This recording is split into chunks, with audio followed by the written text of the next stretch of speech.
असणाऱ्या गणेशखिंड रस्त्यावर हा मोठा महाकाय असा सिमेंट मिक्सर आहे तर तो बंद पडलेला आहे आणि हा बंद पडल्यामुळे जवळपास 2 तासांपेक्षा अधिक वेळापासून या सगळ्या मुख्य रस्त्यावर वाहतूक कोंडी झालेली आहे। खरं तर 9, 9:30, 10च्या दरम्यान मोठ्या प्रमाणात नोकरदार वर्ग असतील, कामगार वर्ग असेल तर तो बाहेर पडतो आणि अशा वेळी हा जो पुणे युनिव्हर्सिटीकडून येणारा रस्ता आहे तर या रस्त्यावर हा ट्रक पहाटे 3 वाजता बंद पडला असल्याची माहिती मिळते आणि त्यामुळेच जो संचेती कडून असेल किंवा त्यासोबतच आरटीओ कडून येणारी जी सगळी वाहतूक आहे तर ती या मार्गाने जेव्हा जात असते तर तेव्हा या सगळ्या रस्त्यावर मोठ्या प्रमाणात वाहतूक कोंडी झालेली आहे। सस्पेन्शन जे आहे तर ते तुटल्यामुळे हा सगळा ट्रक जो आहे तर तो इथे बंद पडला असल्याची प्राथमिक माहिती मिळते आपल्याला। आपल्यासोबत हे जे ट्रक आहे या ट्रकचे चालक आहेत त्यांच्याशी सुद्धा आपण बोलण्याचा प्रयत्न करणार आहोत। साधारण किती वाजता हा ट्रक इथे बंद पडला आणि काय कारण होतं? 3:30 वाजता बंद पडला। तो पाट्याचा खोबळा तुटल्यामुळे खोळंबा झाला, तर पुढे बी जाय नाही मागे बी जाय नाही, गाडी पलटवायची प्रयत्न होता म्हणून मी गाडी थांबवली जायला। पण आतापर्यंत मग हे काढण्यासाठी काय काय प्रयत्न करण्यात आले? नाही, काय माणसं राहायला लागली ते तरी चालू आहे, काम चालू आहे, त्यामुळे काय विषय नाही। अच्छा, कुठून कुठे निघालेला?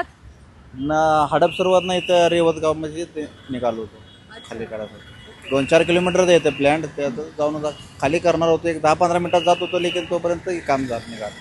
बरं, या सगळ्यामध्ये आपण बघितलं की पहाटे 3:30च्या सुमारास हे सगळं झालंय, पण आता ही जी वाहतूक आहे तर ती आता कुठेतरी थोडीफार सुरळीत केली जाते। वाहतूक पोलीस आहेत तर ते सगळे इथे आलेले आहेत, उपस्थित आहेत, त्यांच्याकडून हे सगळं काढण्याचं काम सुरू आहे। मात्र इथली परिस्थिती अतिशय गंभीर आहे याचा अंदाज तुम्ही या सगळ्यावरून लावू शकता।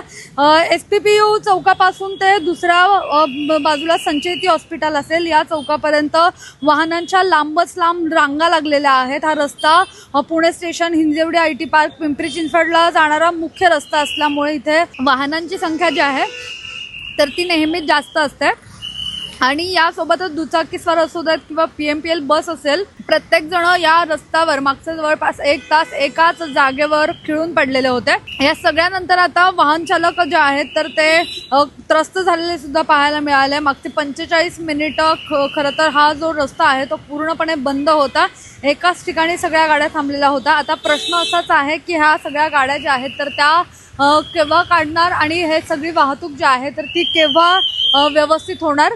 या सगळ्यामध्ये आता वाहतूक पोलीस जे आहेत तर ते सुद्धा काम करत आहेत। बॅरिगेटिंग करण्यात आलेलं आहे आणि बॅरिगेटिंग करून ही सगळी वाहतूक जी आहे तर ती पटपट पुढे नेण्याचा प्रयत्न करतात, कारण की मोठ्या प्रमाणात वाहतूक कोंडी झालेली आहे।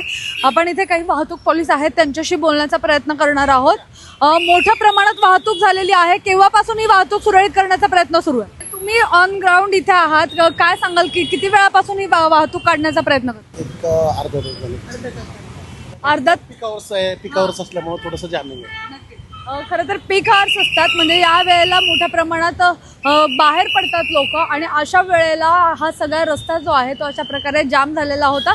त्यामुळे आता हे सगळं झाल्यानंतर हा ट्रक कधी बाजूला काढला जातो आणि वाहतूक कधी सुरळीत होते हे पाहणं अत्यंत महत्त्वाचं असणार आहे। कॅमेरा पर्सन अजय गांगुर्डेसह मी मोना येनपुरे, सिविक मिरर, पुणे।